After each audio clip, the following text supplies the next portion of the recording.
ਕਿਵੇਂ ਚੱਲਣਗੇ ਸਿੱਕੇ ਖੋਟੇ। ਵਾਹ ਵਾਹ ਕਿਵੇਂ ਚੱਲਣਗੇ ਸਿੱਕੇ ਖੋਟੇ, ਨਹੀਂ ਚਾਹੀਦੇ ਇਹ ਸਾਨੂੰ ਲੋਟੇ। ਕਿਵੇਂ ਚੱਲਣਗੇ ਸਿੱਕੇ ਖੋਟੇ। ਵਾਹ ਵਾਹ ਕਿਵੇਂ ਚੱਲਣਗੇ ਸਿੱਕੇ ਖੋਟੇ, ਨਹੀਂ ਚਾਹੀਦੇ ਇਹ ਸਾਨੂੰ ਲੋਟੇ। ਵਾਹ ਵਾਹ ਆਵਾਮ ਦਾ ਧਿਆਨ ਮਹਿੰਗਾਈ ਵੱਲ ਕਰਕੇ ਦੇਸ਼ ਦੇ ਕਰਨਾ ਚਾਹਵਣ ਟੋਟੇ, ਨਹੀਂ ਚਾਹੀਦੇ ਇਹ ਸਾਨੂੰ ਲੋਟੇ। ਹਰਦਮ ਨਾਮ ਇਸਲਾਮ ਦਾ ਲੈਂਦੇ, ਇੱਕ ਦੂਜੇ ਨੂੰ ਕਾਫਰ ਕਹਿੰਦੇ, ਵੋ ਵੋ ਕਰਕੇ ਗਾਲੇ ਪੈਂਦੇ, ਕਮਾਦੋਂ ਕੱਢੋ ਮਾਰ ਕੇ ਛੋਟੇ, ਨਹੀਂ ਚਾਹੀਦੇ ਇਹ ਸਾਨੂੰ ਲੋਟੇ।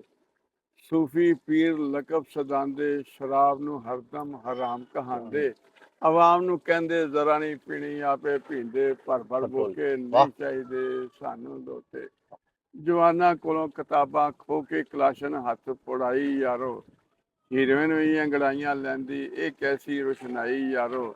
ਨਸਤਰ ਜਿਹਾ ਕੋਈ ਖੰਜਰ ਕੱਢੋ, ਜੱਲਾਦਾਂ ਦੇ ਲਹੂ ਵਿੱਚੋਂ ਧੋ ਕੇ, ਨਹੀਂ ਚਾਹੀਦੇ ਇਹ ਸਾਨੂੰ ਲੋਟੇ। ਪੁਲਿਸ ਵੀ ਬੜੀ ਸਿਆਣੀ ਏ, ਲੋਟਿਆਂ ਨੂੰ ਖੂਬ ਪਛਾਣੀ ਏ, ਰੋੜੇ ਨਹੀਂ ਖਾਂਦੀ ਇਹਨਾਂ ਦੀ ਖਾਤਰ ਖਾਂਦੀ ਏ ਕੁੱਕੜ ਓਲੇ ਹੋ ਕੇ, ਨਹੀਂ ਚਾਹੀਦੇ ਇਹ ਸਾਨੂੰ ਲੋਟੇ।